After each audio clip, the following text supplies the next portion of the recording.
Good morning, everyone. Morning.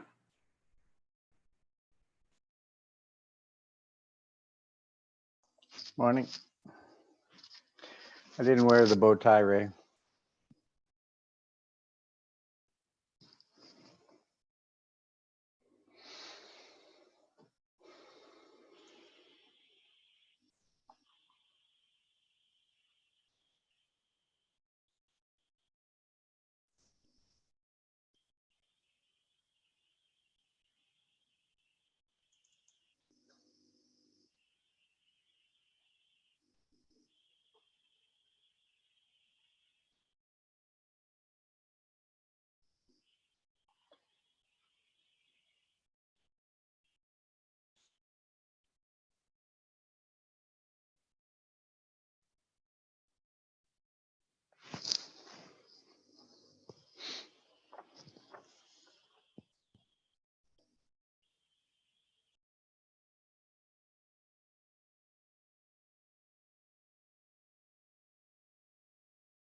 Morning, everyone. Morning. Morning.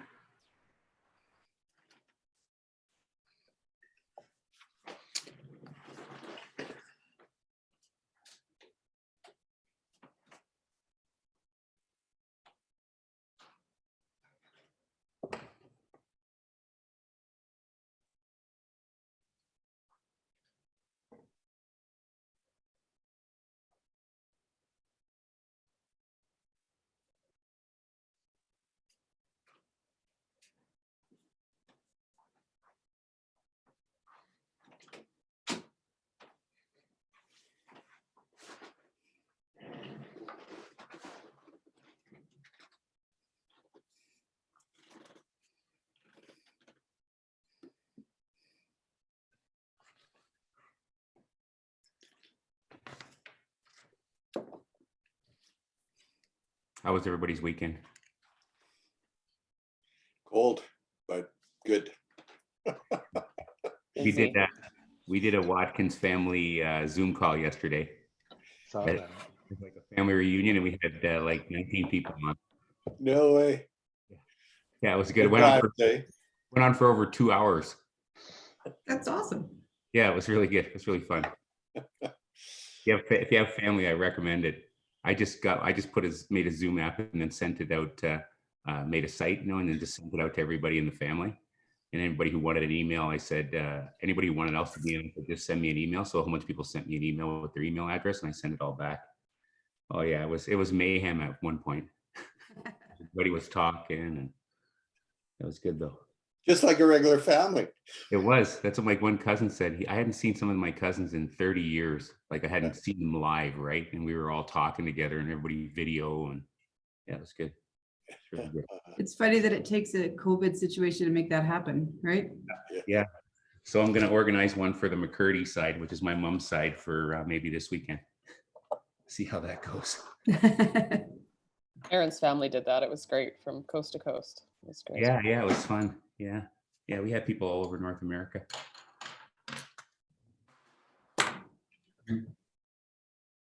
Thanks, Ray and Wes, for getting your names in. Okay, no problem. I'll send I them actually off. did it on Saturday after we chatted, and then I realized I hadn't sent it, so. And I had a list of what you told me, Wes, but I wanted to make sure that was still your list. Yeah, okay, fair enough. Hey, just look at the chat there, you guys. Yeah, Ah, thank you. We're already on live. Is it 9 o'clock? It is 9 o'clock. Awesome. Let me just bring up my agenda. Ooh, two different screen. Okay, let's get going. Or do we have? We're missing two. Who are we missing? No, sorry, I'm just the way my screen looks. Sorry, I apologize. Okay, that's okay. All right, let's call this meeting to order. For Monday, May 11th, 2020. Attendance, I think I see everyone. Yeah, 100% adoption of the agenda. Anyone want to make a motion? Councillor Mackay? Yeah. You don't have to push a button. This works really well for you. Yeah. We'll see. Go ahead. That the, let me just get to, okay, that the May 11th, 2020 special council meeting agenda be adopted as presented. Say, everyone in favor of that? Is unanimous. Everyone happy with the consent agenda? All right, so Natalie, I see you nodding. You want to make the motion? Yeah, if I can scroll down to it in my package, hold on. That the recommendations in the following agenda reports be approved. 4.1 assessment review board appointments and 4.2 time extension request Range Road 260 servicing. Awesome. Anyone have any comments on that? Seeing none, I'll call for the vote. All those in favor? That is unanimous. All right. Budget adjustments. Mr. Scoble, is there any presentations going on with these? No, perhaps a brief introduction by Diane, but that's about it. Okay, go ahead, Diane. Yeah, no, we don't really have much of an introduction. It's just a carry forward from last week's meeting to, allow for discussion of some further issues. Okay. So alternative motion number 1 is essentially what you had presented to us last Monday. That's correct. And then the motion 2 is would be the result of Sheena's motion passed. That's correct. And Mr. Lafleur, do we need to do Councillor Hughes's motion, or do we just need to move alternative motion number 2? Yeah, sorry, I had to turn my button on. The intention was that to debate alternative motion number 2, if Councillor Hughes wishes to proceed with her concept, if you will, of the 1% reduction. Okay, but she doesn't actually have to move her motion to take the specific RMR levy down by 1%. And then we move alternate 2 if it passes. I don't believe so. I think the motion number 2 has been constructed so that if it did pass, then that would be the effect to reduce the RMR, but I'll let Diane speak to that. Yes, that's correct. So if you want to debate that I would just move that alternate motion and debate that motion. All right, I'll just check with Councillor Hughes because that's not what she presented, but are you okay with moving just this alternative number 2? As long as it has the same effect, which it does, Diane, then I'm fine with that. All right. Any, before I actually get to the motions, Council, now that you've seen some of the data, do you have any questions for Diane? Go ahead, Jackie. Sorry, Councillor Hanson.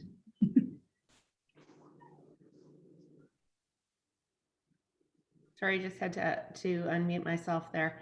I just, I guess I just want to say basically alternative motion 1 is the status quo budget. That's what we passed in last year. Yep. And really what, in a nutshell, what we're hearing administration say is that if we're going to end up with a $7 million deficit in COVID-19. The recommendation is that rather than change taxes, we can find these efficiencies in-house with all of the things that you laid out on page 2 of 4 of this package. Is that essentially what the recommendation is? Let's just go with taxes, but then find efficiencies in-house? Yeah, so that's basically the recommendation. So we already know from our forecast that we'd be facing, if we didn't do anything, we'd be facing a fairly substantial deficit this year due to COVID-19. But we're committed to finding those savings internally, through the 7% reductions. But that's with the assumption of maintaining the taxes at the amount that were passed in December.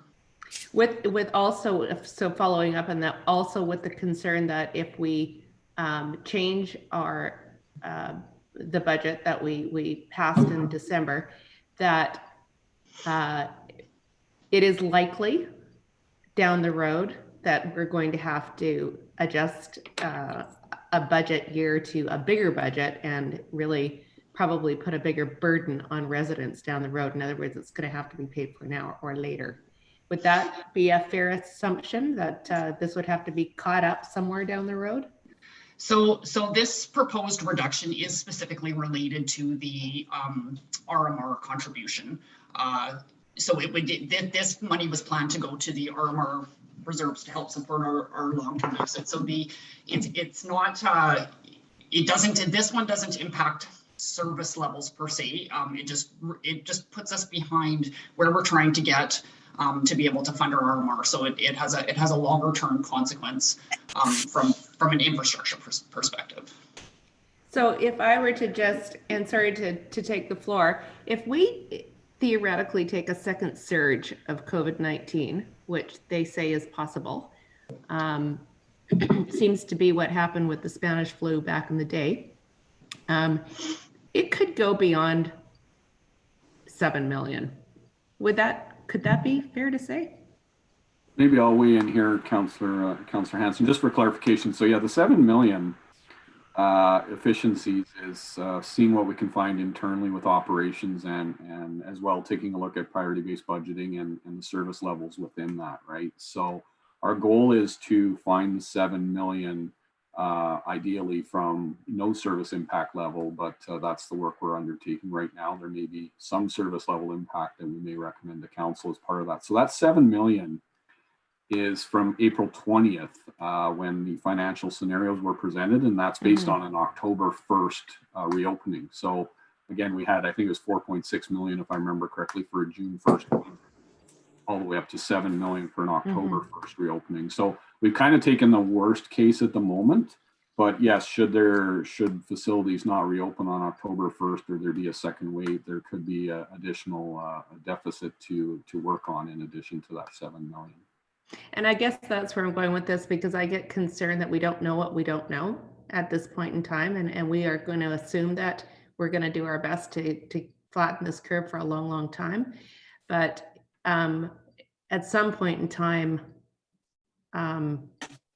we're going to have to raise our taxes in order to pay back what could be a virus that lasts for a couple of years. But I'll leave it there and let others talk. I'm wrestling with both of these motions, and that's why I'm asking the questions. Thanks. Ask as many as you want, Councillor Hanson. Any other questions? Yes, ma'am. Go ahead, Councillor Hughes. Thank you.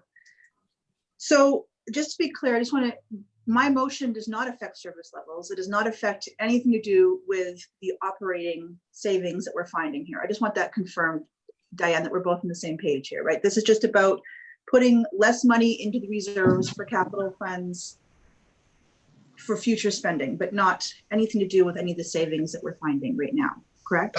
That's correct. Okay, I just wanted to make absolutely clear because I think people might get a little confused on that. That's all.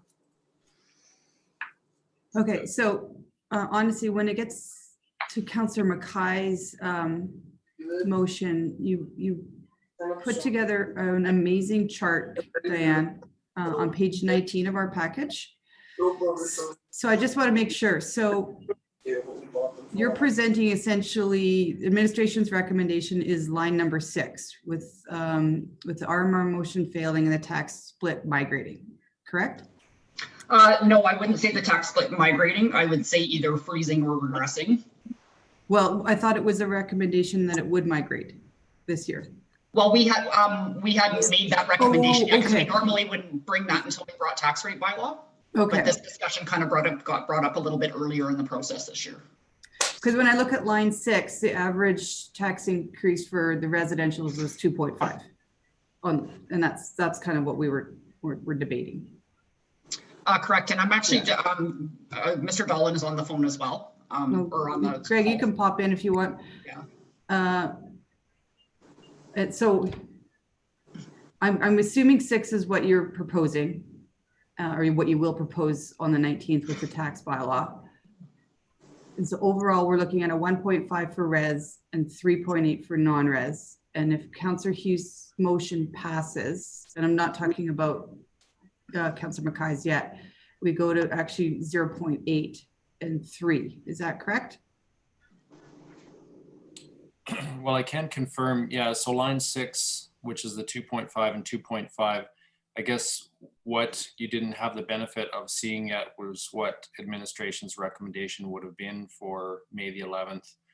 And there was some consultation or discussion amongst DLT that we would perhaps bring the 2.5 and 2.5, but bring the lock option, given that it was a possible COVID tax relief measure. So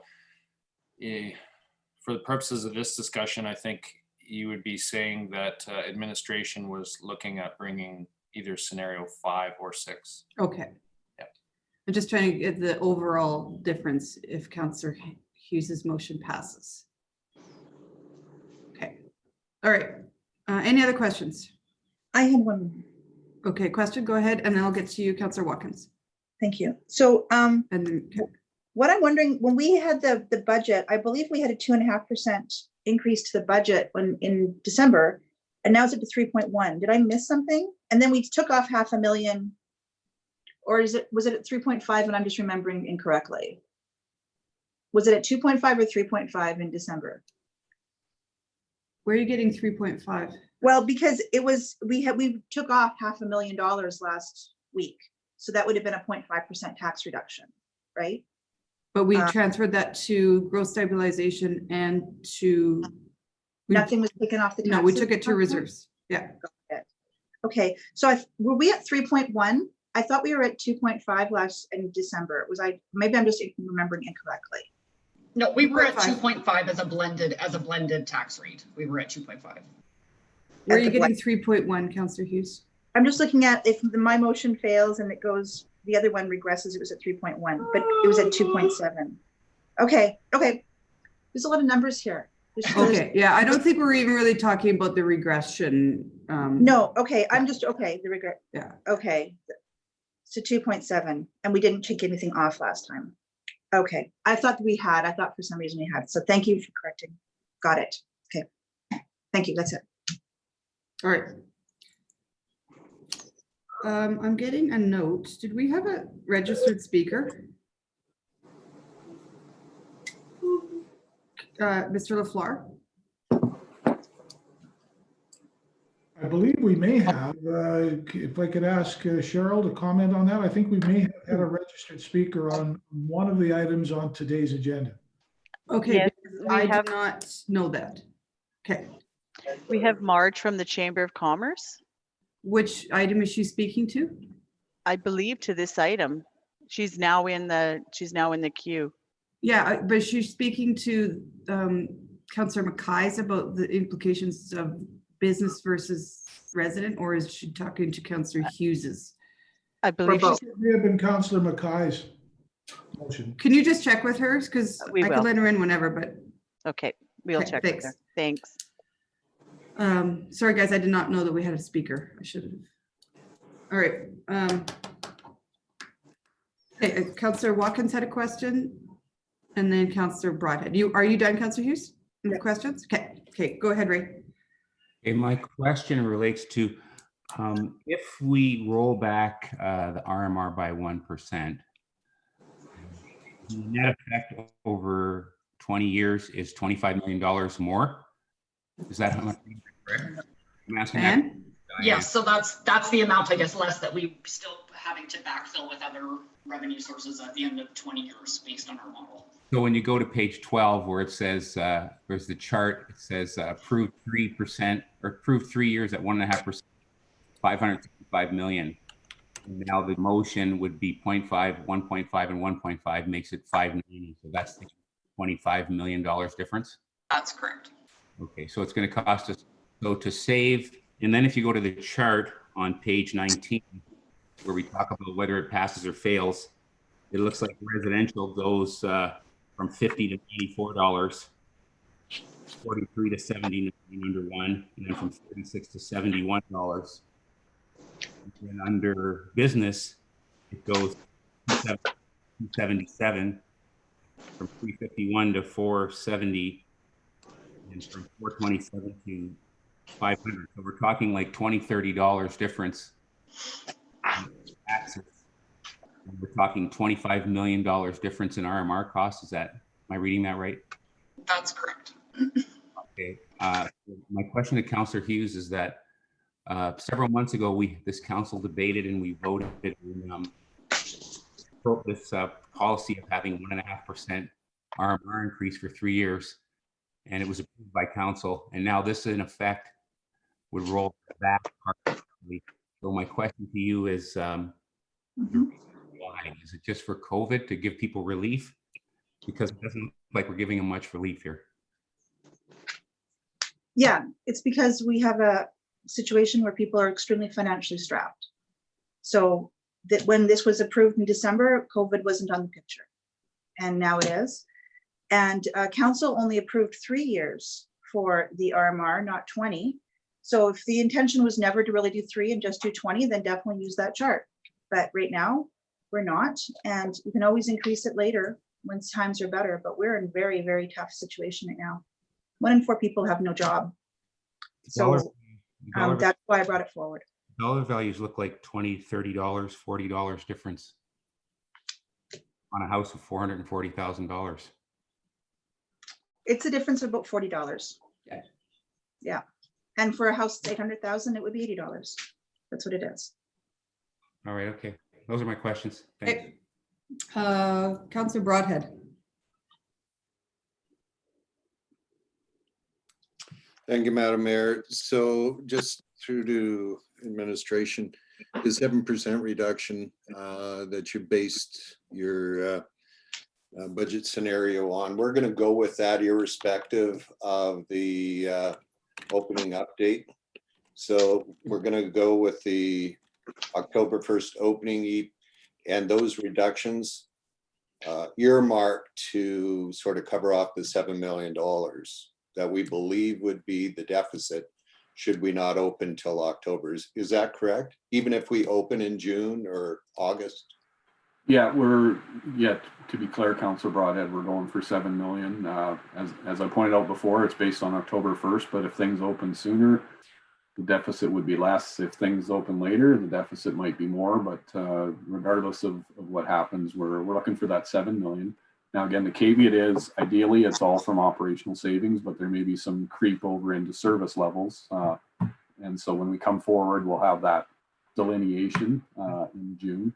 And of course, it's council's purview to decide on service levels if there are any impact. Okay, fair enough. And I recognize that we hope for the best, plan for the worst. So we're planning for the worst as we understand it today. And I appreciate that. I guess my question really is around is if we open earlier and we don't experience that deficit, and yet we are earmarking for $7 million or 7% savings, what are we intending to do with the extra, if you will? Is that going to go back to the RMR? So yeah, to be clear, yes, we're targeting 7% regardless of the outcome, and so there could be some excess funds available from those efficiencies. And again, we would provide a report at that time, but it would be council's prerogative to decide what to do with that, whether it's a tax impact or it goes into reserves or what have you, or stabilization or what have you. So, there's many options available to council, but council would make that decision. Yeah, no, I appreciate that. Thank you so much. Thank you, Madam Mayor. All right. So I did get a note from Renee that Mark Mrazek from the chamber would like to speak to this item. So she's in here now. Mark, you want to turn on your video? There she is. Yeah, I was waiting. Thank you very much. Yeah, I gotta apologize, Mark, 'cause I didn't know that you wanted to speak, and I would have got you to speak right at the beginning, but hopefully you've heard some of the conversation, and you can speak now, and then you can stick around for the end of this, I guess. Go ahead. I ask that I hope that you'll take full cognizance of what I will be saying, given that you've had some discussion. Good morning, Mayor and councillors. My name is Margaret Mrazek, and I come to speak to you in my role as 2020 Chair of the St. Alberta District Chamber of Commerce, representing over 900 local businesses.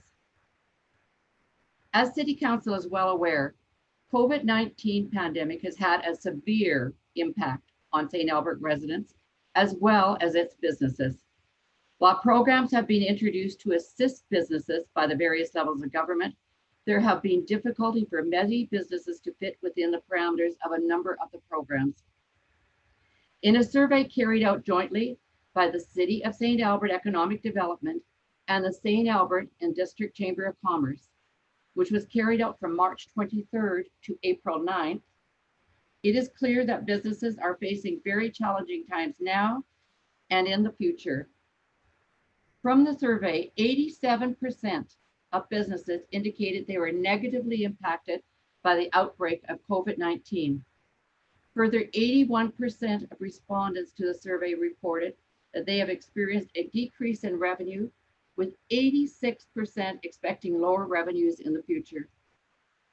These results show the challenging times our businesses are facing at the start of this pandemic, and we know that it's only become worse. Thus, the concern St. Albert businesses are facing is very, very serious. What is not known is how many businesses may not survive, given the length of closure and the unknown future going forward. Furthermore, the Canadian Chamber of Commerce, in a survey that was conducted in conjunction with Statistics Canada, with insights from over 13,000 businesses participating, found that 80.9% have experienced a medium to high drop in demand for services or products. In addition, 53.5% of the respondents indicated when comparing the first quarter of 2020 with the first quarter of 2019 that they had experienced a decrease in revenue of over 20%. This is a real disturbing finding, as we are now over 6 weeks later into the COVID-19 restrictions without revenues coming in for many businesses. Although the Alberta government recently announced its staged COVID-19 relaunch strategy, this still provides many challenges and additional expenses for businesses. Many are concerned that their levels of sales will be significantly lower for months, if not years to come.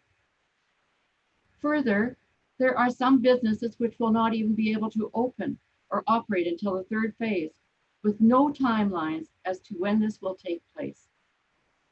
There is so much uncertainty for our businesses, and as I'm sure you can understand, this more than anything is what is keeping them up at night.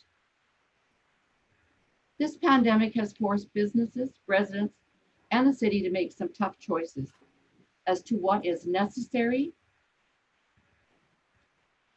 and what is nice to have on many levels, especially when it comes to where and how we spend our money.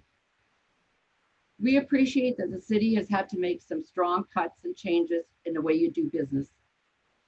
We urge you to direct administration to look at what can continue to be scaled back for the next year or so to accommodate for a zero increase in tax for both residents and businesses.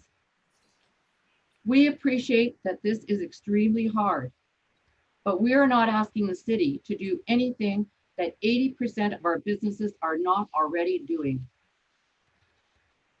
The mayor at last week's roundtable was absolutely on point when she said, this is an opportunity to assess costs and everything that the city is doing. And we would encourage you to do exactly that. Further to our roundtable last Monday, we support the mayor's comment that the city might need to look at the deferral issue. While the chamber was pleased to hear of the utility and tax deferral, the concern is that businesses may not be in a position to pay the amounts owing for these deferrals in the time frame now established. In particular, the chamber requests that the city council consider changing the deferral tax policy by eliminating deadline now set for repayment and take the amount of tax deferral now owing and amortize that amount over a set number of months commencing January 2021.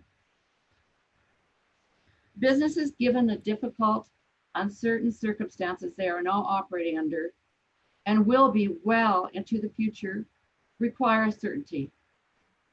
By freezing the tax rate at last year's rate and eliminating the concerns in regard to tax deferrals will give the businesses some certainty in regard to future planning. We'd like to take this opportunity to thank each of you, as well as city administration, for your leadership and hard work that you are doing during this unprecedented time. Thank you, Mayor and Council. Thank you, Mark. So I have a quick question for you. So the motion we're debating right now is taking away some money for the repair, maintain, and replace reserve allocation. And I'm kind of looking to, so we have for businesses, for as an example, if you have a $1 million warehouse, if this motion was to pass, let me just figure this out.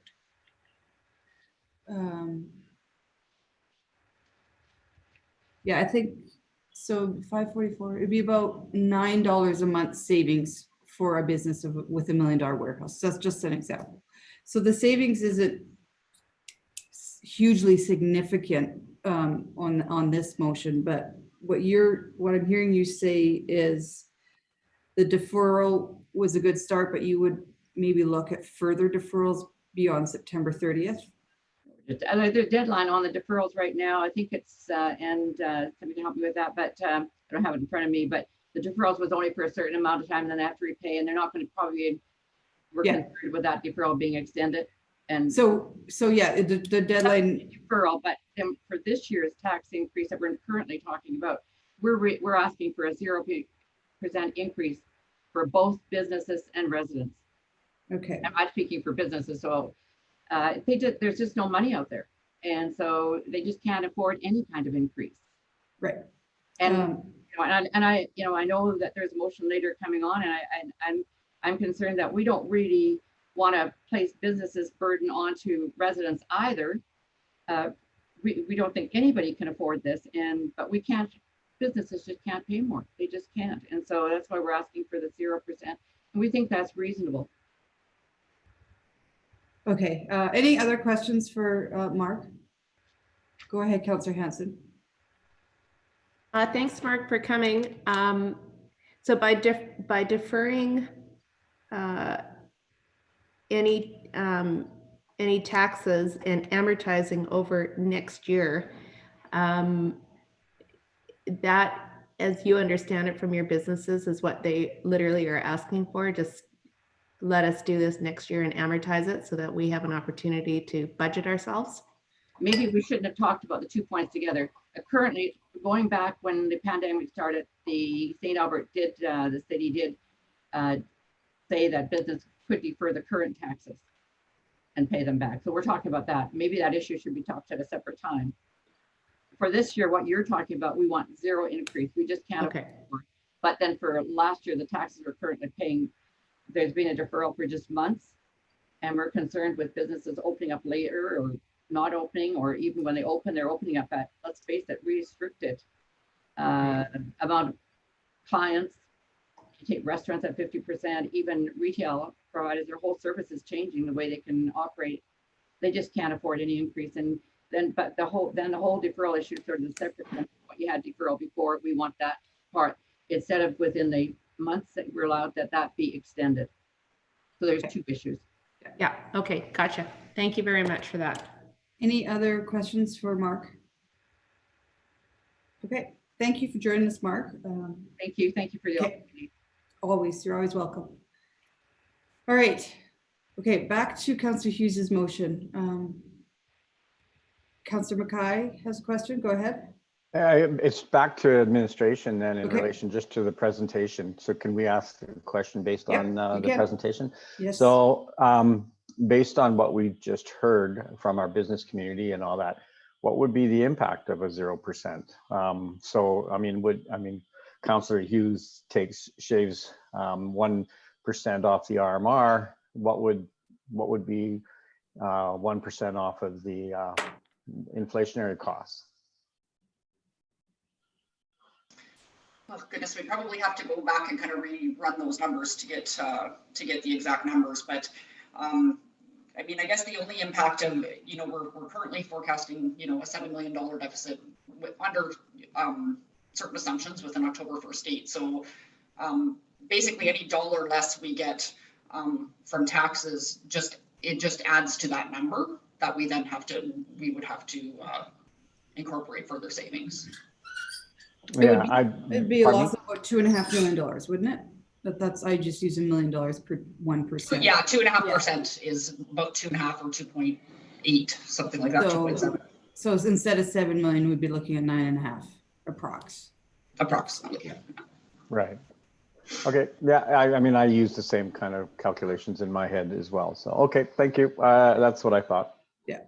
And I just want to remind everyone that I had asked, and Finance had pleaded that if there was any changes other than these two motions in front of us, that they be given the heads up. So no real, let's be careful because we need to set the tax rate on Monday.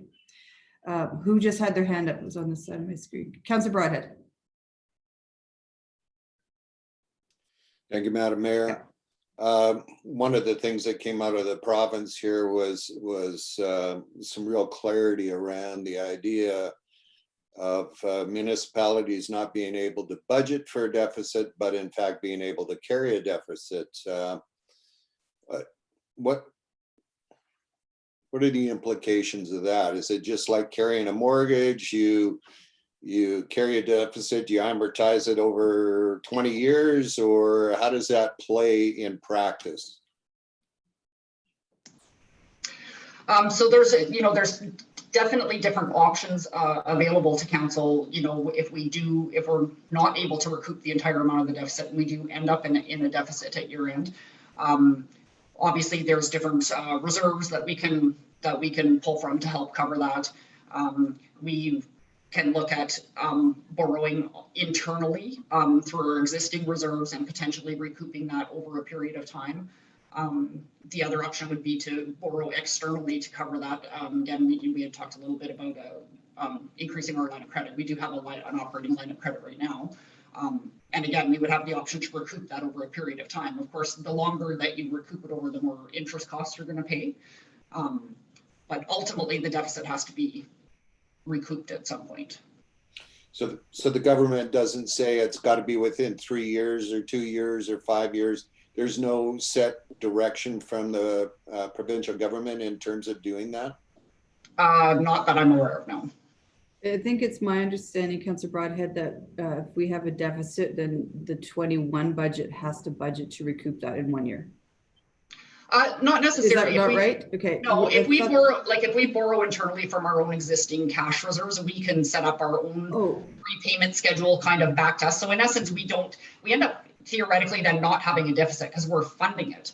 We're funding the entire deficit through our existing cash reserves. So I guess technically you actually don't have a deficit that you need to recover. Oh, I think. Yeah, and you just said they would have to pay back the reserves. Go ahead, Mr. LaFleur, and then Ray, I see you've got questions, but I'll just let Councillor Broadhead finish. I just want to, Mayor Herron, I just wanted to, since we're into this discussion about, what you'd have to do and over what time frame, I just wanted to quote from the NGA. The NGA says, and I quote, "If the municipality has a shortfall in a particular budget year, the municipality may, with the minister's approval, allocate the expenditures to cover the shortfall over more than one calendar year.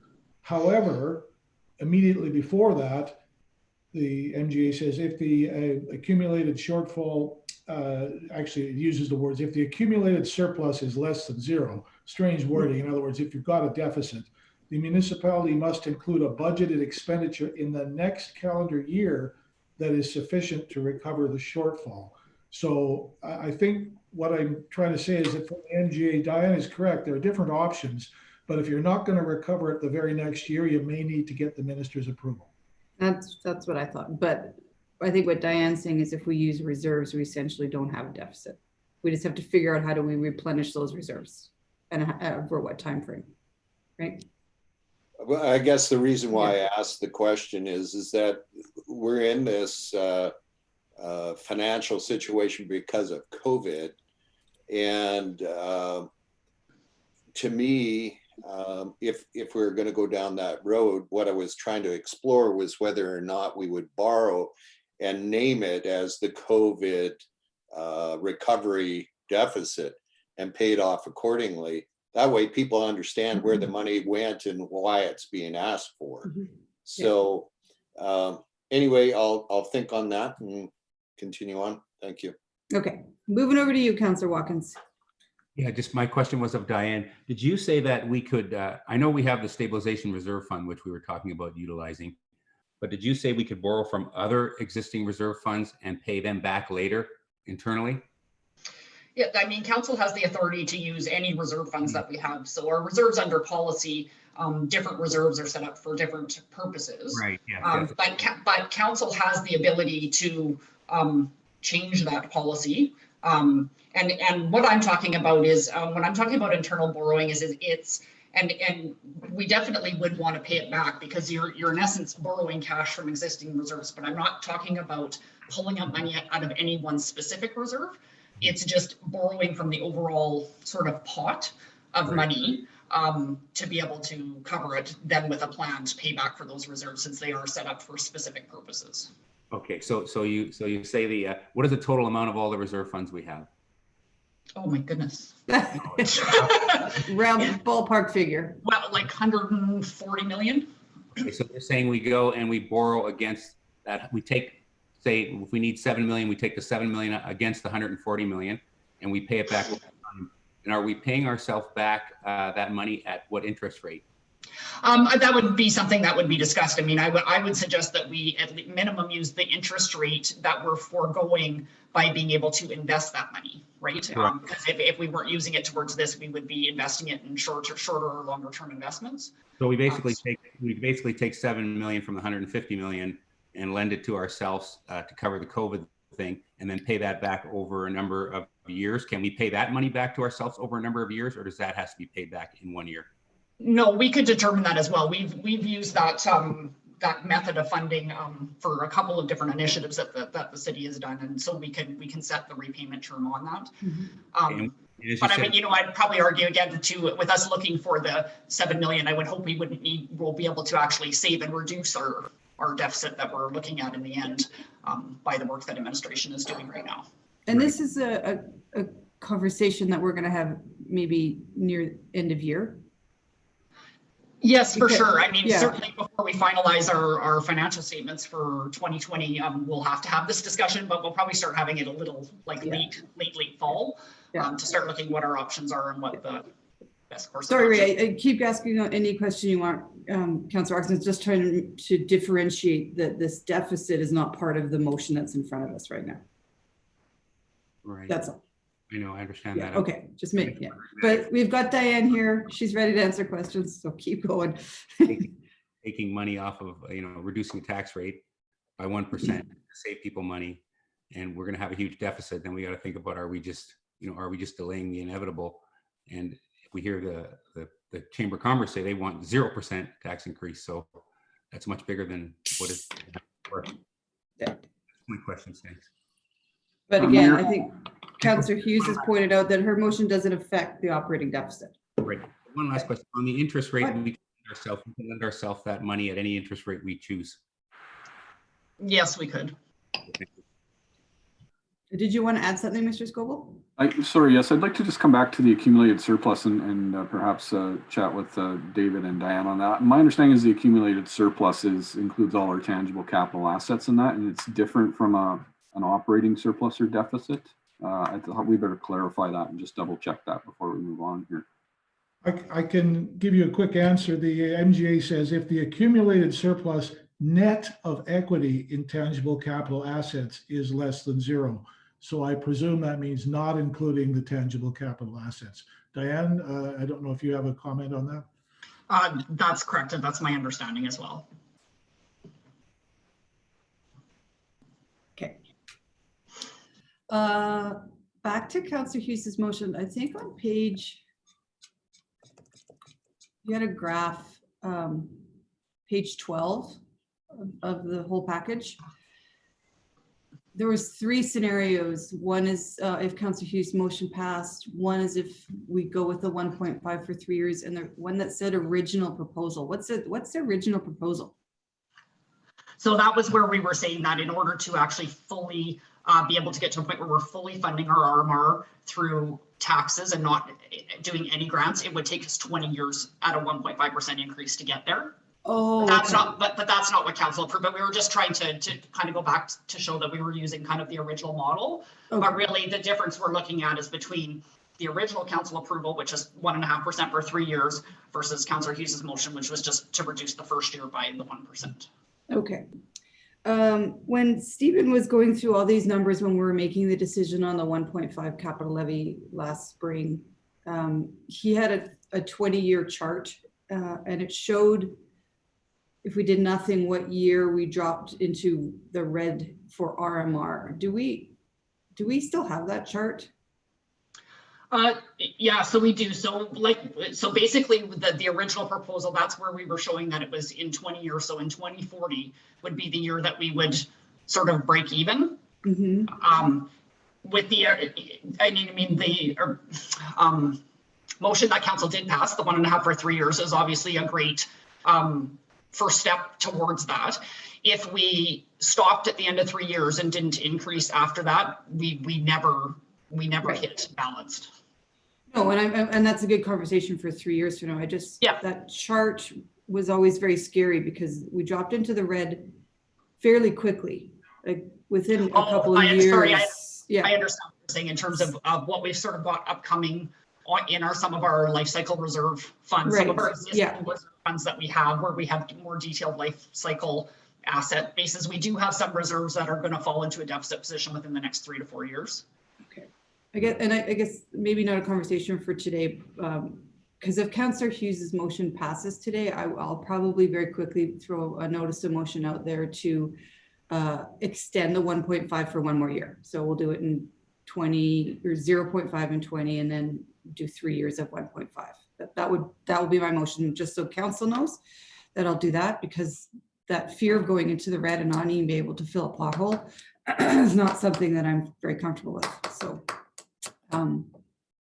I'm asking the resulting of today, if this passes, then maybe Stephen could run that chart for me again. Okay. Any more questions? All right, we have exhausted the questions. Councillor Hughes, I'm going to have you read the motion that you want into the record, and then we'll start debate. That the 2020 final tax requirement of $109,220,000 resulting in a consolidated budget of $309,262,000 as detailed in the attachment entitled 2020 Adjusted Consolidated Budget Revised be approved. All right, I accept that motion, and I'll let you go into some opening arguments. Okay, thank you. So when this, first of all, I understand there's a lot of debate about the budget at the deficit. This is not touching the deficit, is not touching operating. And the reason why I did not bring forward anything for operating was because I recognize that we're trying to find millions of dollars of savings at this point, and I didn't want to increase the challenge even more by another $1 million or more. So this is strictly about how much money we're putting into reserves for capital. And I understand the name is being called for RMR, but it's really just for all capital, period. We also have to recognize the fact that every year up to this point, we've always had grants to help pay for especially RMR. So while the goal to achieve no red at all in the RMR has never been actually an issue, because there's always been grants to be able to afford that. So this is not really going to affect whether or not we can fill a pothole, because we've always been able to manage it. And most grants, the eligibility is primarily easiest for RMR projects. But what I'm looking at right now is that since the budget was passed in December, I think our entire world has turned upside down, as has many people in the city. And with the overall unemployment rate at 1 in 4, any tax increase is going to be a challenge. And I'm suggesting that what we do is simply, we're not removing the amount going into reserves, we're only decreasing it by 1% as opposed to decreasing it by the full 1.5%. So it's still accumulating, it's just accumulating less quickly. But I think that, and the reason why I brought this forward is that we need to respect the fact that people do not have, they have decreasing incomes at best for the majority of people. Forget about getting a pay raise, they're looking at pay cuts. They're being asked for voluntary pay cuts of anywhere between 20 and 60% for average employees. And that's for businesses that are still actually functioning. So I think that respecting the fact that maybe only $40 for a lot of people right now is going to be a lot of money. And for businesses, it's a $100 difference. And again, this is just to say, if I want to respect the fact that people don't have this cash just readily available. It isn't just a price of coffee, because it's a price of coffee over and over again, and people aren't even buying coffee right now at the stores necessarily. So I would like, this motion makes it fair for everyone. It doesn't pit one side against another. It doesn't say we have to reduce one at the expense of another. It says everybody deserves to have a break.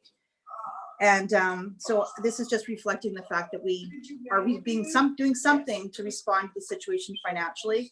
This is not just a health situation. This is an economic situation that we're currently going into. And I think that it would be prudent for council to reflect that when we do tax increases and say, you know what, ideally, we would have been able to increase it by an extra 1.5% for the capital RMR, but things have changed dramatically in the past couple of months, and they will continue to change dramatically economically going forward. And that perhaps we just need to do things a little bit slower for 1 year, simple as that.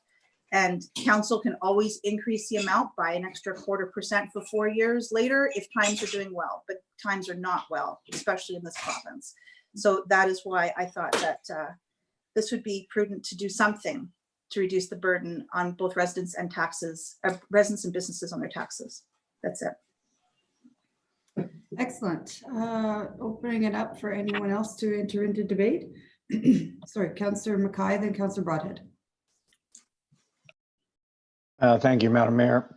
And I want to start off by, first of all, acknowledging all of the work that Mr. Scoble and the rest of his leadership team and administration has done in trying to identify further cost savings and efficiencies. And as Councillor Hughes has identified, we're certainly in unprecedented times. And I know we've heard that term quite a bit lately.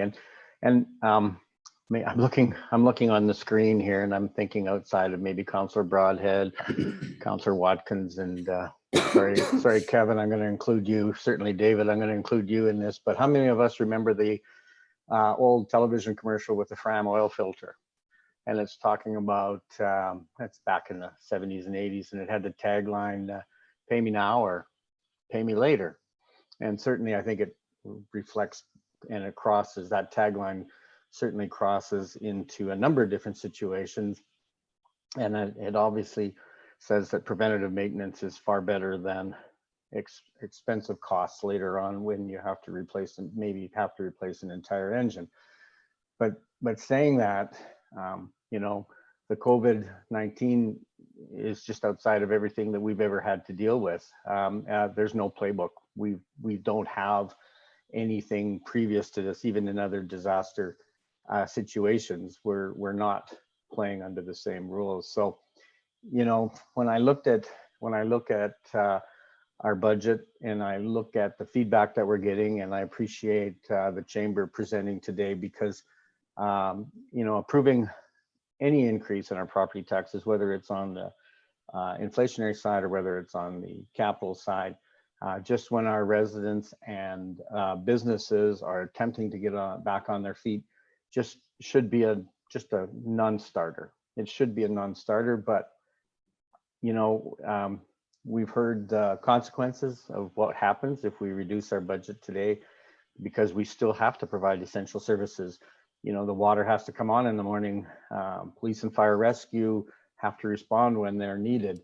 Our important infrastructure has to be maintained. I mean, we just all got a copy of a situation that occurred over the weekend from Mr. Scoble in relation to a plugged sanitary sewer line and what the implications that could have been to our businesses and us as well. So, and you know, as you've identified, Councillor Hughes, we're really going to have to rethink 2021.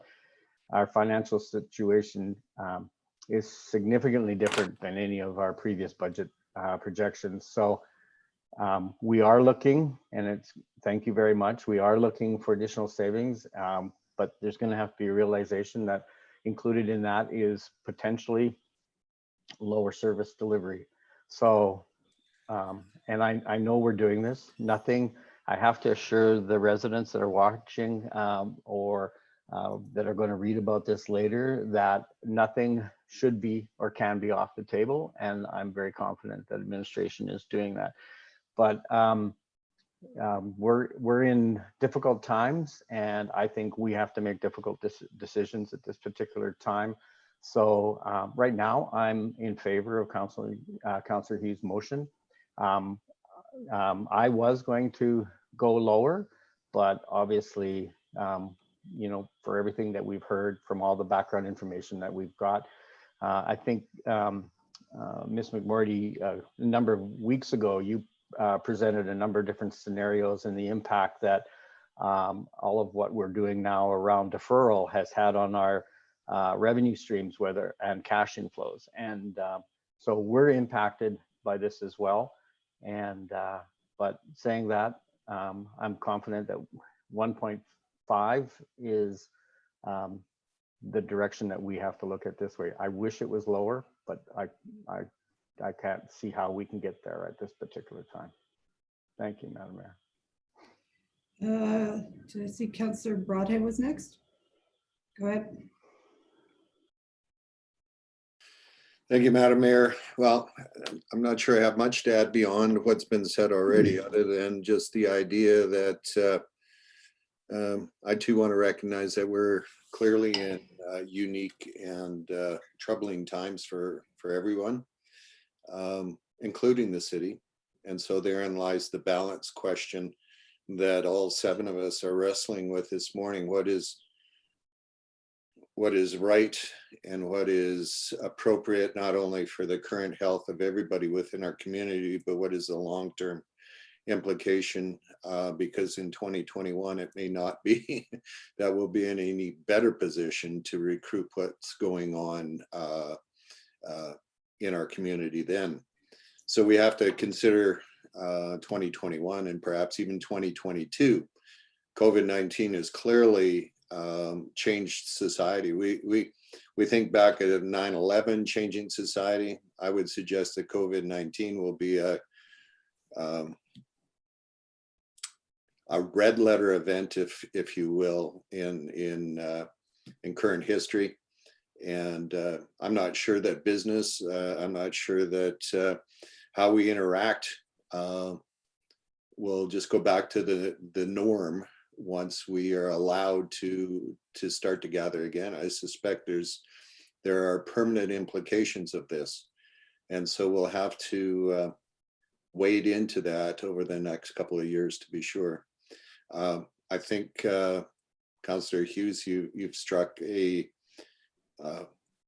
reasonable and prudent path going forward. I want to applaud you for that. You have my support on this. It'll be interesting in 2021 when we wrestle for the budget for then, though. So anyway, thank you. Thank you. I have Councillor Hanson, then Councillor Watkins, then Councillor Jolly. Thank you, Madam Mayor. Yeah, I think, I think I'll be supporting this motion as well. It kind of pains me to do so because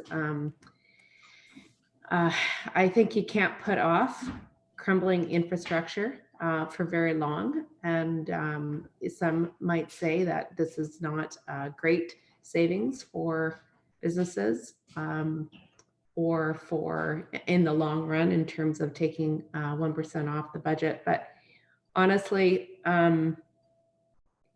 I think we have to model that we are aware of a situation that's going on here, which is to a certain extent out of our control, although we're trying to manage it. But I do take solace in the fact that Mayor Herron's going to be bringing forward a motion ahead of or at the end of this, if this motion passes, that says we haven't forgot about RMR and we need to keep hammering away at that bottom line because we don't want to get into the red. Things cost us more if we delay correcting and fulfilling our infrastructure needs. And so I think we really have to be careful about letting our infrastructure go. And the RMR was a really prudent method of making sure that we could keep up with it. So I am going to support this motion. Thanks, Councillor Hughes, for bringing it forward. I really wasn't sure I was going to at the beginning of the day. But I think it is a good motion, and I think we can tack on another year of the 1.5 when we're in a better position to do so. So that's all for me. Excellent. Okay, Councillor Watkins. Yes, to me, the savings doesn't seem to be substantial enough, and I kind of would like to be able to save the people a lot more money, and I think that we all have to realize that we're paying these taxes too as citizens, and I'd like to save myself a lot more than $40 on my taxes for a whole year. And to me, it seems like a bit of a political statement, and I guess I'm willing to make that political statement and support this increase because it doesn't really seem like enough to me. But it's a statement, and it does say we're trying to help on that amount of money. I think that people should know that when we say percent, that what it translates to in dollars to them, they should know that we're not saving them hundreds of dollars. We're saving them less than $100, but at least we're saving them something. So I'm supportive for this. I do have some concerns that this effect was, as we were told by staff, $25 million over the 20 years on RMR, a loss of that or an increase in that cost. So I'm a little concerned that we're, robbing Peter to pay Paul kind of situation here, and that we're going to have to pay for this down the road. But I guess I'm willing to make the statement, and I'm going to be supporting it. Councillor Jolly. I'm going to be the outlier here. I won't be supporting this motion because I think Councillor Watkins, you're right that $3 a month is not meaningful relief for those of us who are experiencing loss of income in our families. And I count myself in that. Like, my partner isn't traveling the world shooting films right now. But what it is doing is pushing that $25 million onto the plates of our kids. And that is irresponsible. And, we're talking about, okay, well, we're going to do this in better years coming up soon. I don't think 2021 is going to be any less challenging than 2020 has been. We've already deferred utilities, taxes. My confidence that we'll 100% recoup those is shaky. So if this $3 a month this year means that we're going to have to increase our taxes by, $10 a month next year, families are still going to be having a hard time next year. And I really think we have to think about that long-term plan. Mayor Herron commented that, she's concerned that we're going to be going into the red and not be able to fill a pothole. That is something that we have to plan for, to make sure that we can fill those potholes, that we can deal with those unexpected water main breaks. And this is what this $3 a month does for our community. Councillor Hughes, you pointed out that there have always been provincial grants. I don't think it's responsible to count, to cross our fingers that the province will bail us out for this. So that's where I'm sitting. That's all I have. Thank you. All right, I'll just say a few words. First of all, I'm going to start with, I think this motion highlights the real importance of walking into our council meetings with an open mind. I actually didn't know how I was going to vote on this, and listening to the six of you, all six of you spoke so well, convincing me back and forth and back and forth and back and forth, because this is a hard one. And so we always got to remember that we need to respect our colleagues and come into these meetings with an open mind and open to hearing other ideas. So my quick comments are, the Gazette editorial last week was talking about the two decisions that we have today, and the Gazette was really not in favor of either of them. I mean, I completely disagreed with their arguments near the end of the editorial, and I will speak to that maybe today or in a follow-up. I'm not quite sure how, but their point on this one, this motion, is that you're just deferring the inevitable, right? And that's what Councillor Jolly and Watkins were just talking about, that this will just lead to higher taxes in the future. So we're not solving any problems. We're pushing it off. And I agree that 21 is going to be just as hard of a year. But as Diane had said, the RMR falls off very quickly, like that we fall into the red within a couple of years. So I don't know if we're going to be able to make this up in a couple of years. So that's a problem. The $3 a month is exactly what this means. $3 a month is insignificant in my head. It's $3 a month is not going to help very many people, but it sure is going to hurt the city. That's what I'm struggling with, and I do see, making this motion pass as a little bit of a political statement, as exactly what you said, Councillor Watkins. It looks good. We perceive to be doing something right, but that's exactly what we should be doing, is something right now. And so I'm going to support Councillor Hughes's motion today, but we have our work cut out in front of us immediately after this meeting to figure out how we're going to make sure that RMR budget is replenished. I mean, we gave it a 3-year window of 1.5, knowing full well that wasn't solving the problem. We were going to have to figure it out in 3 years, and we kind of gave us 3 years to work on it, but we need to start working on it now. And I don't know if that's a 2.5% increase in RMR next year, or I just add on a year, but I will put some motion together and email it out. I'm not sure what it'll look like soon. So I think it's worth doing what we can to help our residents today and our businesses today by passing Councillor Hughes's motion, because the short-term effects are inconsequential. Like, we will be able to fill potholes this year, so we need to figure out next year. So Councillor Hughes, to close. Thank you. Thank you, Ray, for all your comments. A couple of things. These COVID savings, when the city goes and finds savings, and we're looking at $7 million, I'm expecting that some of that savings will translate into future years as well. I mean, sometimes you start going through it and you start reevaluating, you realize that you don't actually need to spend as much money as you do.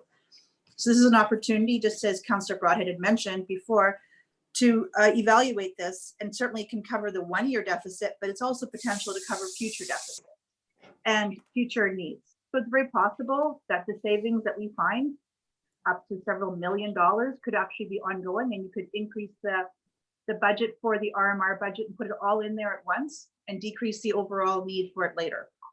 So, I mean, that'll be a council decision later, but if there's savings to be found, I'm assuming it isn't a one-time savings right across the board. And that will also help compensate for anything that's happening with this motion today. The other thing to realize is that we're probably not going to grow at the rate that we're expecting to, that we previously expected to grow at, which means that the RMR budget will also not have the same level of needs, because we're not going to be building as many roads as quickly or growing other things as quickly. Because if the economy does not actually start to recover, the growth rate will also become quite small, which will cause other issues as well. But the reality is that RMR budget may not be what we're projecting it to be. The budget models may not be as high as what we're projecting them to be either. And the goal of trying to get this done in 20 years was just an arbitrary goal. And so whether it's met in 20 years, 18 years, or 22 years, it's really, it's just an arbitrary goal that was set.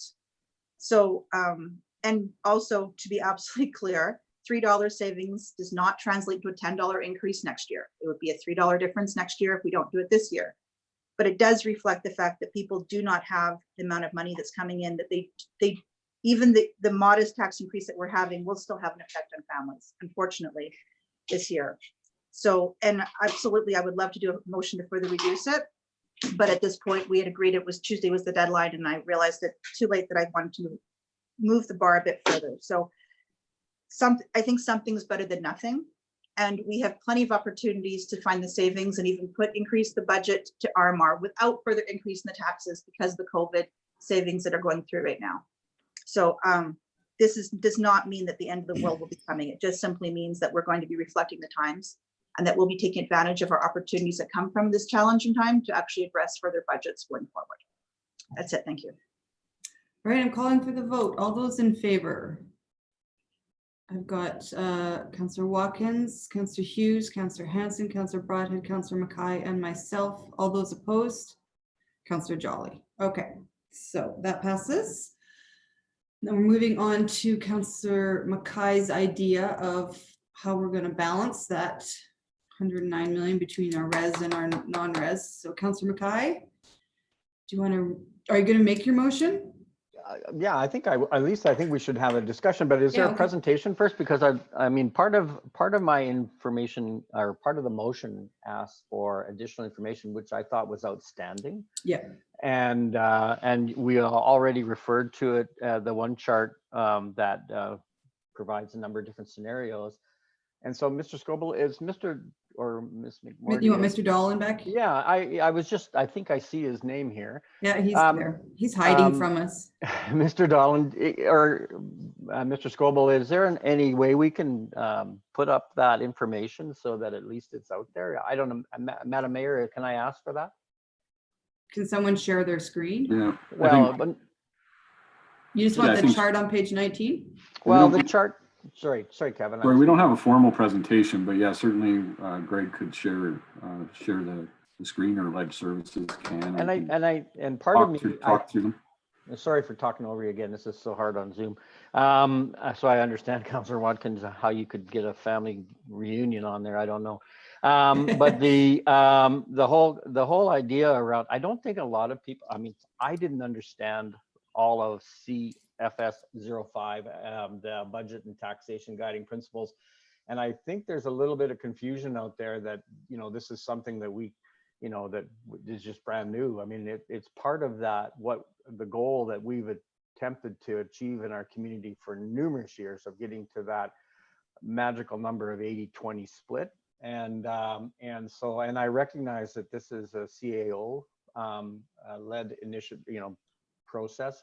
So I think this would help clear up some of, I'm not going to say confusion, but it might provide enough information to people who are going to be either following us right now or later on. Can everyone see the chart now? Yep. Okay. So I've shared my screen there, and maybe I'll take the lead and try to give a very quick tutorial again of what was presented in the administrative backgrounder, and then I'll get into the chart, and then from there, of course, questions that you might have on this. So tax split, a very important concept for us and facet of what we do in distributing the taxes each year. Within the policy CFS 05, we do have important language in there that's existed for several years now. And kind of the beauty of the current policy is that we're using this migrate and lock system, which is so beneficial in that it's allowing us to migrate our tax split. And in most years, it's allowing us to do so and still offer tax increases that are the same across the board. And importantly, the reason that we're able to do that is because of assessment growth composition. And what that means is that in St. Albert, we've been very lucky. About 9 out of the 10 years of the last 10 years, we typically get a higher percentage of growth coming from non-residential as compared to the percentage of growth coming from residential. So in saying all that, that's what allowed us to migrate our tax split each year. And so this year, the chart that we have in front of us, so really this chart was constructed to show the result of both motions. So after hearing what has happened with the first motion, this eliminates scenarios 4, 5, and 6 off of the chart. So really now at this point of the meeting today, we're now concentrating on alternatives or scenarios 1, 2, and 3. And I'll take 1 minute or so to go through this just so that everyone has full clarity on what we're trying to show. So now we have a decision to make with the tax split. The first would be number 3. This is what we would do in a typical year is we would use the opportunity to migrate the tax split again because non-residential growth as a percentage was higher in 2019 than was the residential growth. If we did that, the average tax increase is 1.5% versus 1.5%. We then look at in the next 2 series of columns the overall tax impact because we also are contemplative of what's happening with education tax and homeland housing tax or requisitions. So you'll see that the percentages change, and that's because of the differentiation and largely what's happening with education tax. So 1.5 and 1.5, although that was the municipal consideration, now becomes 0.8% versus 3% when a person is looking at their overall tax bill.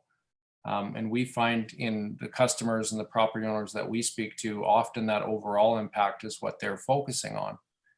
So in using those series of numbers, then in the final 2 columns, we're showing you what the change in tax would be on our typical properties. And so this year, a typical home is now worth $440,000. And we use the example of a $1 million warehouse to show or illustrate what their total tax would be. So then for council's information, then we must look also at the other 2 alternatives. And so alternative or scenario number 2, this would be where we lock the tax split. So in locking the tax split, we still have a 1.5% overall municipal tax increase, but now because we've locked the tax split, we've changed the numbers. So residential would go to 1.7 versus 0.7, but then it also affects the overall property impacts where you see residential would go from 0.8 to 0.9 and non-residential would reduce from 3% to 2.4. And then the corresponding changes in the $440,000 home in the warehouse. So you can see that if we lock instead of migrating, a house will pay $43 more instead of $36, so a difference of $7. Whereas the non-residential, that's about $80 or $85 difference.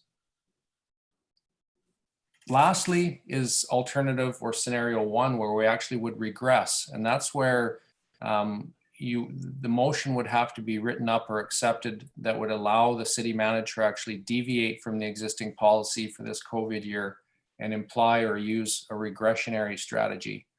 And so again, very quickly, the 1.5% on the municipal side would be delineated between 1.9 versus the 0.0 that the chamber was looking or hoping for non-res. Not achievable on res, but achievable on non-res. And then the overall would be 1%, so up another 1/10 for residential and down another 0.5% for non-res. And then the numbers there. So sorry for being long-winded, but hopefully everyone gets the gist now of that chart.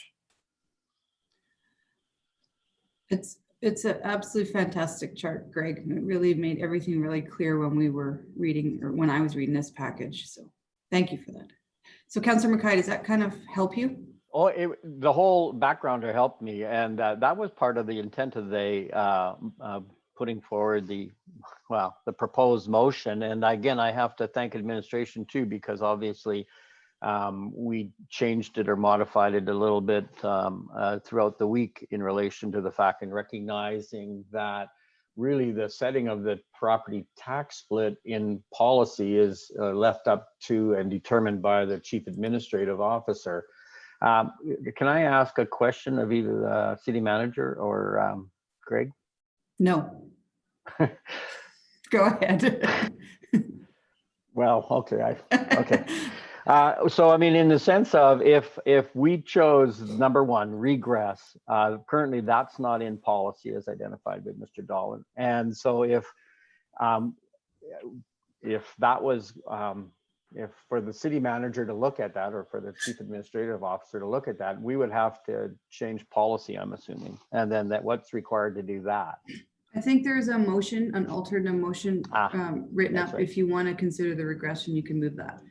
I'm just saying, so I mean, based on everything that we've talked about, I don't know whether or not we need to have that on the table, but I wanted to provide the chief administration officer an opportunity to have an ability to look at regression, lock, or migrate. And I mean, and still maintain the policy criteria.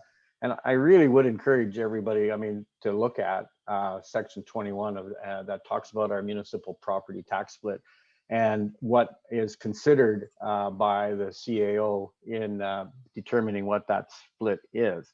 So, I mean, it's not, so I just want to make sure that, I mean, it would provide clarity and maybe even speak to some of the question we got from the chamber as to, you know, that one side is carrying an unfair burden over another side, because I mean, in reality, that's, as Mr. Dolan said, it's been an important part of our guiding principles for some period of time. So I don't want to get into debate here, but I'm just wondering whether or not we even need to do this. Well, it's my understanding that, and Greg had said it earlier, that without your motion, they were bringing back a migration. Right. So if you don't want it to migrate, we need to have your motion. You know what, I think I'm going to put forward the motion, Madam Mayor, at least to have the discussion and the debate. Okay, I'm just going to finish off the questions. So if I could clarify, we were coming forward with a lock, most likely. 2019 was a lock in recognition of the economic conditions, and you know, without changes to the policy, we were tending towards a lock. So okay, so this would just give you the council direction to do a lock. yeah, but if the policy changes, like right now, I can't contemplate a regression, so I can only do a lock at best. So, yeah. Okay. Any more questions? I have a question for you, Councillor Mackay. Would you consider bringing forward the alternative motion to do the regression? I guess I had a bunch of questions in relation to that one, and I can consider it. We can have the discussion, but I think maybe I can ask the question. I mean, I don't understand. I mean, obviously a poll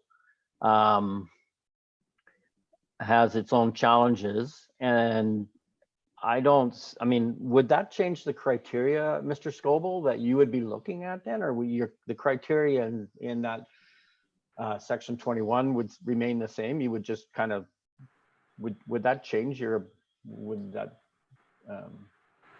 potentially change something than what you just said around lock?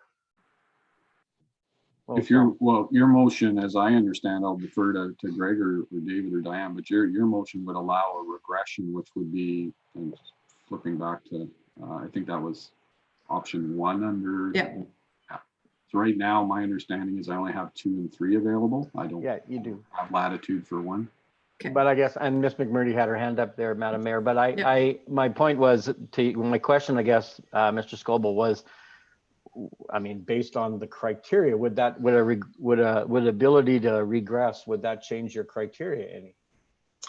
So if I could just add, the way that the motion, the alternative motion was written is just to be able to suspend that portion of the policy just for the 2020 year. So we're not talking about permanent changes that would allow regression to happen in the future. It was just in consideration of this 1 year. Right. So we're not talking about changing the policy, but just allowing a deviation from the policy for this 1 year. Right. I think I saw Councillor Watkins' hand go up.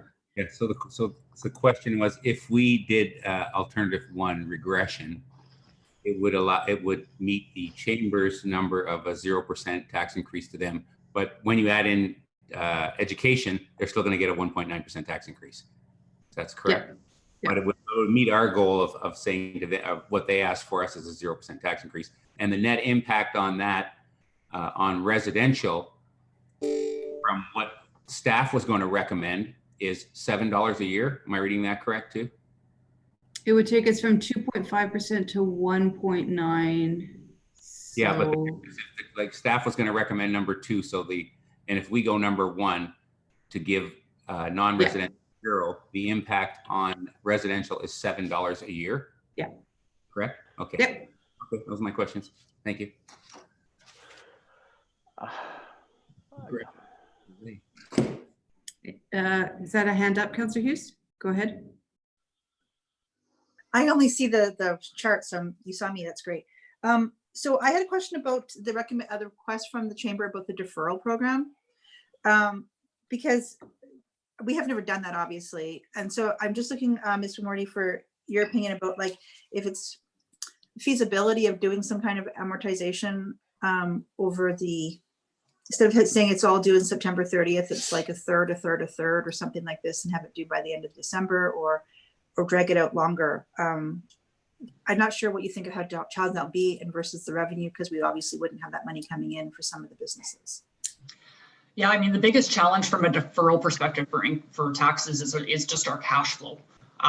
We'd certainly have to do some pretty significant analysis to understand what the impacts of that would be. Because from listening to the chamber, what they're asking for is a complete deferral till December, but then actually allowing them to collect it back over the entire next fiscal year, which means the businesses would basically be paying 2 years worth of taxes in 1 year. But it certainly delays. I mean, obviously property taxes are our biggest source of cash coming in. So it does have big implications from a cash flow perspective, where we could be getting into potentially looking at having to cash in long-term investments, borrow on our line of credit. Like, those are the kind of implications that could happen. But at this point, I wouldn't be prepared to comment in terms of what that impact would be without doing some further analysis.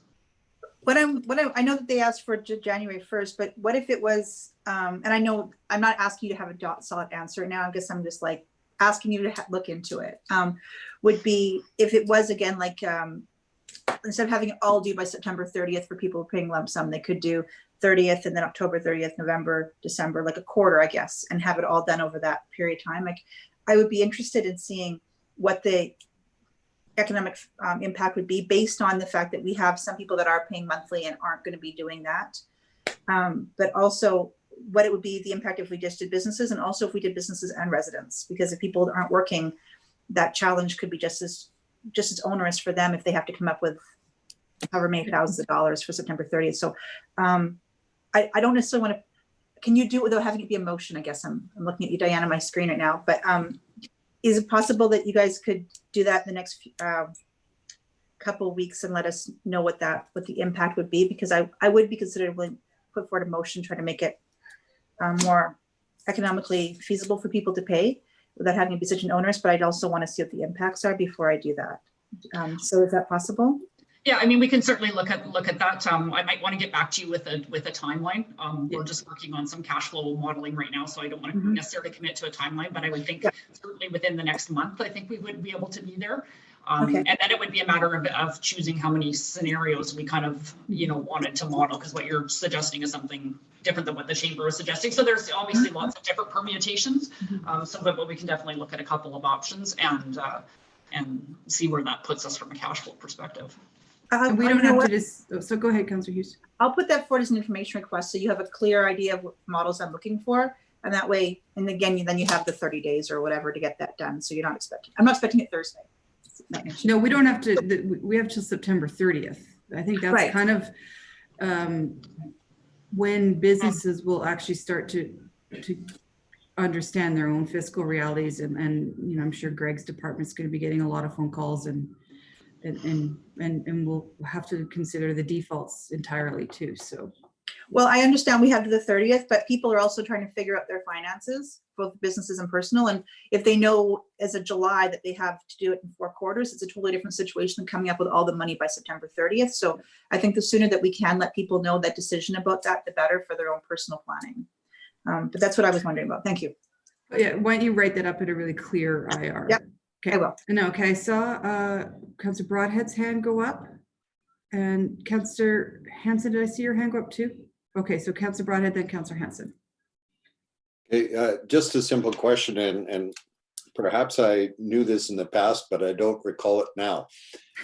Is the monthly payment of property taxes that residents can sign up for, is that available to our business community as well? Yes, it is. Yeah. It is? Okay. Do we know a percentage about how many are involved there? We do have the percentage figure that in the entire community, we have about 60% of all property owners use that plan. My assumption would be that the percentage for res versus non-res, I'll just say for the purposes of this discussion, is about 60% on both sides. Fair enough. Thank you very much. Good question. All right, Councillor Hanson. Thank you, Madam Mayor. So besides the fact that the tax split regress is not within policy, and so a motion needs to go forward for the time being, this question would be for Mr. Dolan. Is there any administrative headaches to go into a regress, or is it just a procedure that you need to implement? Yeah, no headaches at all. It's just a slight recalibration of the tax split dial that I would do given approval from the CAO in preparation for May 19th. Okay, and I'm not sure if Wes actually asked this question or I just misinterpreted the information. Do we have an idea of how many people are wanting to defer taxes to September 30th, whether it be business or residential yet? I would say the broad answer to that is no. To give a little bit more detailed answer, one of the things that I've asked the taxation staff to do was keep track of how many property tax accounts we're pulling out of their pre-authorized plan over the last several weeks.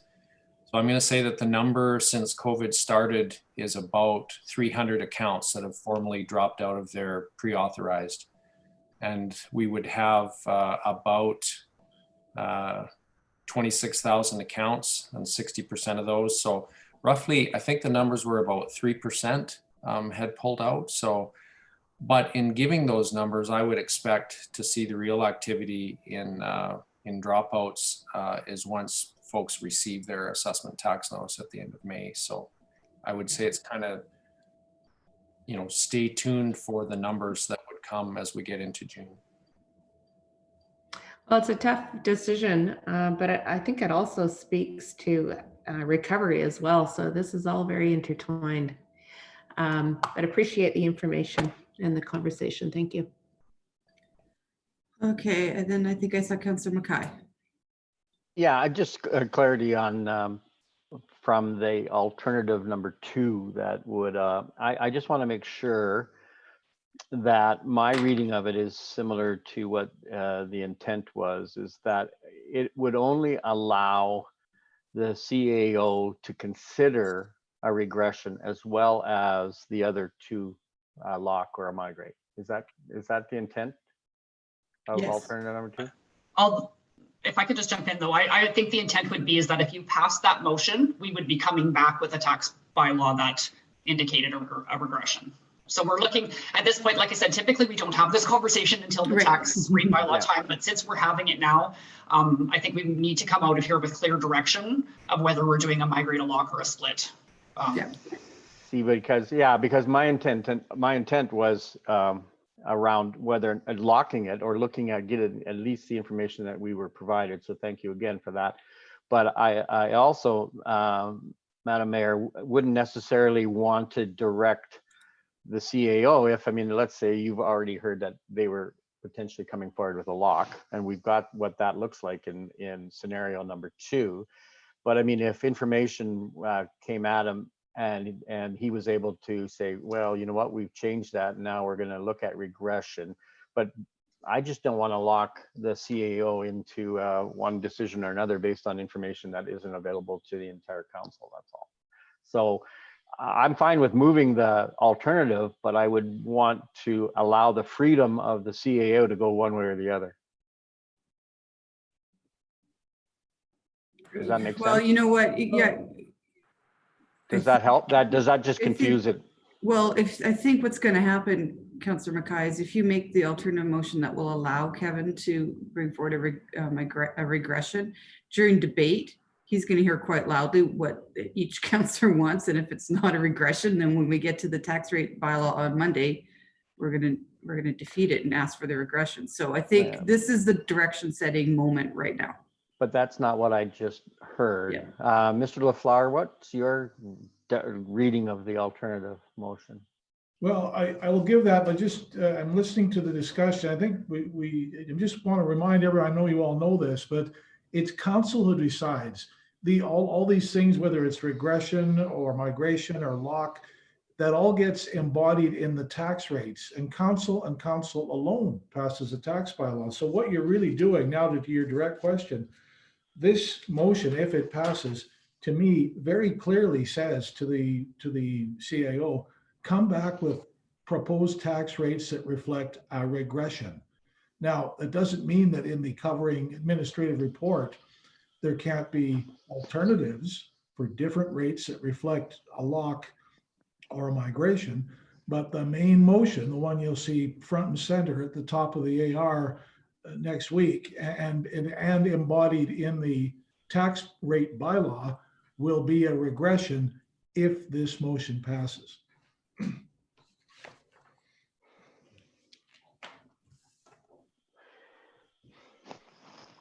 Madam Mayor, I don't know whether I feel comfortable moving the alternative, but I will move the primary motion, the proposed motion rather. Okay. But if somebody else wants to move it. If that's the case, then I will pass the chair on to, I think it's Councillor Jolly's definitely. I'll make the regression motion after yours. Oh, so you want me to do the proposed motion first? This is your motion, Councillor Mackay. Well, I'm just looking at it. Mike, okay. Well, I don't want to get into debate. Mine is around more questions in relation to it because I don't read that alternative motion that way. But I mean,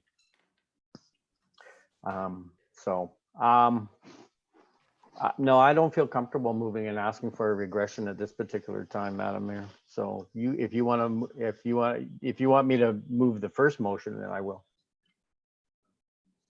Let me just look at the first motion again. Well, Well, we go ahead and move it. I'm not going to, and we'll see how it goes. And if during my debate on yours, I will argue for regression, and if yours fails, then I will move it. Well, I just need to know a little bit more. I mean, Councillor Hanson asked the one question in relation to what the difficulties would this pose to administration, and the response, I'm just to confirm, is it wouldn't really make any difference. But I'm wondering what, I've got in big bold, what are the implications or challenges? That's what I've got. And is that a question that I don't know whether administration can answer? So implications and challenges to who? Regression. So for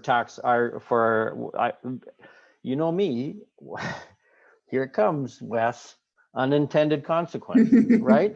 So what is the implications of regression in relation to this? So we just had a long, big discussion in relation to a number of things. So does that pull us back? So if you look at the 80-20 tax split, does that pull us back to like a 19% or a 16%? Like, what does that do? Like, I mean, I know that's a big number, but I'm just throwing that number out. I can jump in and answer that Yeah. question. So I'll say it this way, had the motion not carried, so let's say that the RMR had not carried, then we would have been looking at about 1/3 of a percentage point. But because the motion carried, now to do a regression, we're only looking at moving the tax split 14/100ths of 1%. So Okay. it's For actually 1 year. for 1 year. So it's Okay. actually quite minimal. So Okay. So, yeah, so I mean, to come out, that would be like, what are we right now? We're at 80/20. Well, we're about 19.75% right now, I think. yeah, we're at 80/20, so it would be going to 20.1 versus 19.9. So, call it 1/10 of a percentage point. All right. Okay. Well, then you know what, Madam Mayor, I'll move the alternative motion. Okay. That just I'm makes it going to clear. make sure there's no more questions before we get into debate. Okay, seeing no more hands going up indicating questions. Councillor Mackay, read the motion you want into the record. So this is alternative motion 2. And again, I want to thank administration for all their work that they've done in the background of this, that regardless of compliance with section 21D of Council Policy CFS 05, Budget and Taxation Guiding Principles, the principles surrounding the determination of municipal property tax split be waived for the 2020 budget year, and that the Chief Administrative Officer recommend to Council a tax split that allows for the regression of the non-residential tax split from 2019 levels. All right, I accept that motion. And opening comments, I don't think I have a lot more in relation to it, because a lot of the questions that I asked were around this. So I think everybody has a good understanding what my intention of this all was. And we've talked about, and we've heard from the presentation earlier this morning around the recent survey that was conducted by the St. Albert Chamber of Commerce, and even supported by our own Economic Development Office, around that almost all of our businesses require some support, and all have reported negative impacts caused by the pandemic. So, the genesis of my motion was to really look at, because I'm really worried, and we hear of businesses closing almost daily now, and I'm really worried that this crisis is going to result in some of our businesses closing permanently. So we're not going to have anything coming for support from our businesses if they close. So, but I do want to recognize that the financial solutions are outside of just ours alone. And I know that regardless of what we look at in the tax split, whether it was regressed or if it was locked, that there's going to be an impact on some of our residents, whether they be seniors or other vulnerable populations that are facing financial difficulties, as we had in our previous discussion. So what I was attempting to do was determine what the best split was between residential and the non-residential property taxes, and recognizing the extraordinary financial impact that this crisis has had on both residents. So, administration understanding of my request is right on the money, and it's a unique situation, and that's right out of the backgrounder. And they provided a great deal of information on a number of different options. So I'm going to leave it at that, and want to again thank administration. So thank you very much. Thank you, Councillor Mackay. I think I've got Councillor Broadhead up next, and then Councillor Hanson. Thank you, Madam Mayor. Yeah, I mean, we need to call this what it is. This is a optics motion. It's about making a gesture to the business community, but clearly we're not doing anything for them. On $1 million warehouse, we're talking $75 over the course of a year, which is what, $6 a month. So So from my perspective, it's more around whether or not we want to use this as an opportunity to make a statement around our policy, whether the policy is worth defending or whether it's not. And from my perspective, if we step away from our policy, then we should step away significantly from our policy. And this is not what we're doing here. This is a gesture. And we're saying to the business community, okay, we're going to regress, but it's only going to be $6 a month to you. Clearly, this $6 a month is not going to make or break whether or not they're successful as a business. However, it is making a statement to the business community that we will step back from the freeze or the push policy that we passed to our benefit years ago. And I think, quite honestly, right now, that policy is worth defending. So I was really willing to have the freeze. From my perspective, I'm not sure that what we're offering to the business community is worth abandoning our policy for. So I'm not going to support the motion. Councillor Hanson. Thank you. And those are all really good comments, Councillor Broadhead. But I think for me, the gesture is very important.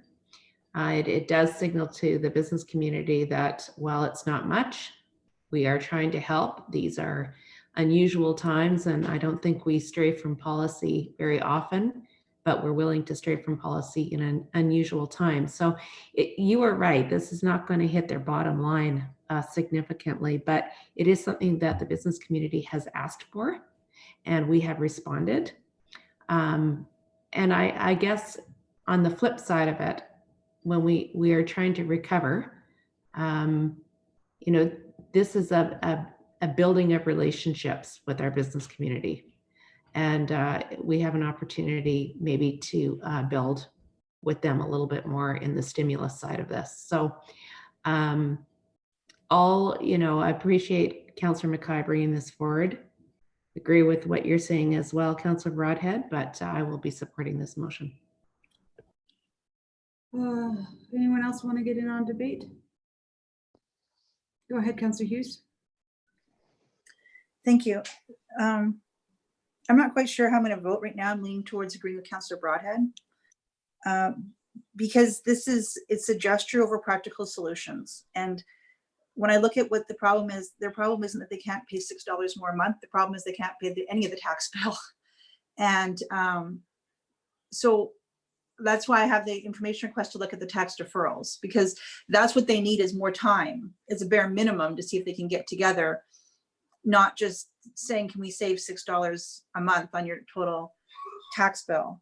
So, and the other concern I have is just that we're choosing sides. We're picking one side saying that one group deserves to have a tax relief more than another group, and saying that residents should take it because businesses can't, and really no one is able to handle the situation. There's so many people that are struggling right now that it's difficult to choose a favorite side.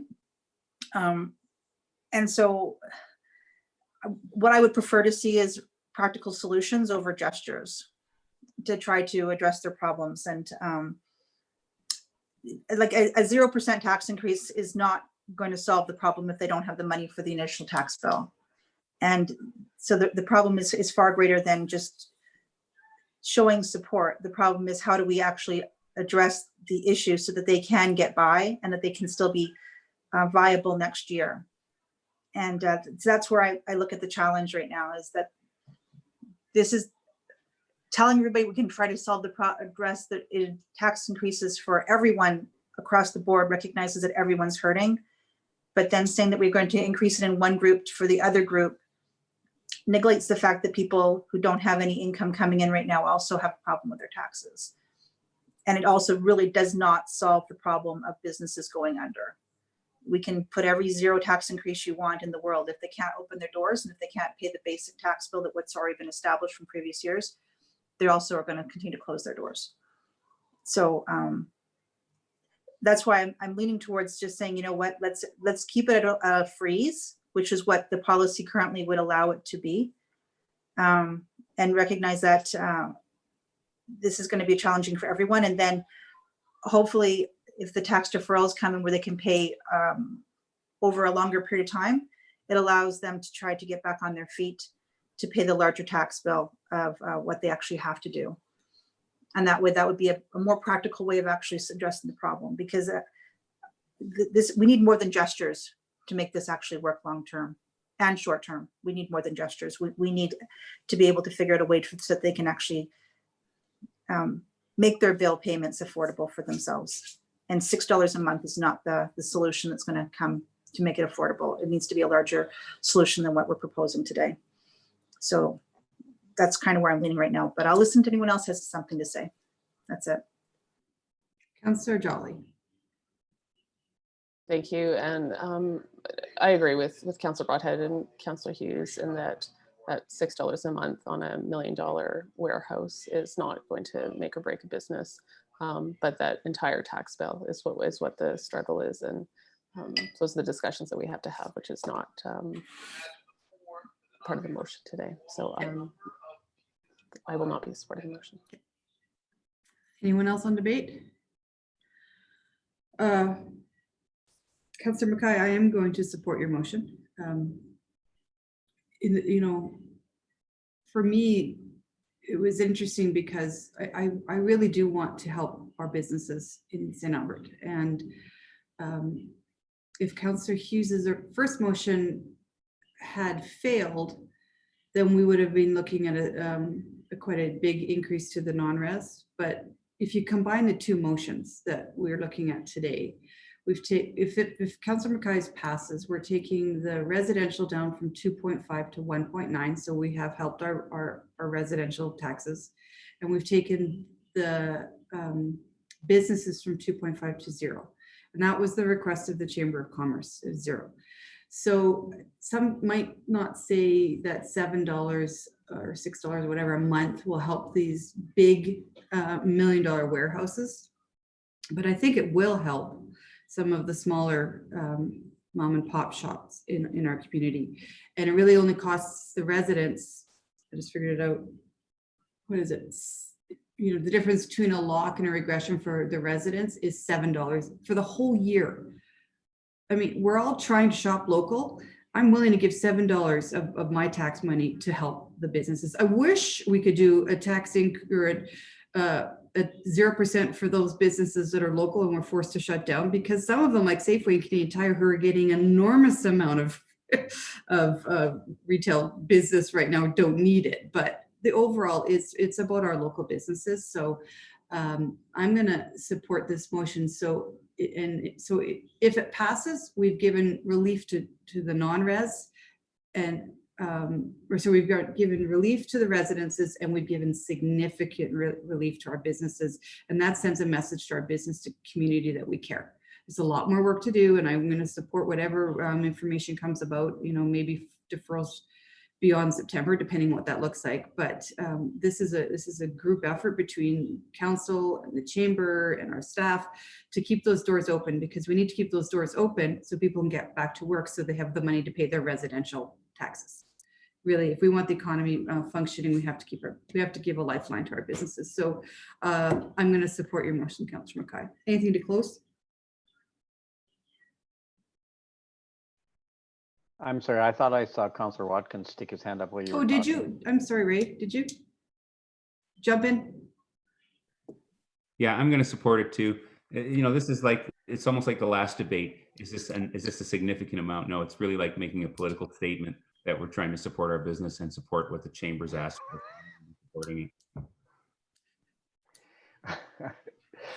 I'm sorry, you had a mime behind you there. It's a public meeting. as I was writing, so I didn't notice. It's okay. Go ahead, keep going, Councillor Watkins. Or are you done? That's it. All right, Councillor Mackay to close. You know what? You could tell even by some of my questions earlier, I did not want to create an us versus them scenario. And I realize, Councillor Broadhead, that we have policy, and policy, as you know, is a guideline. And you know what?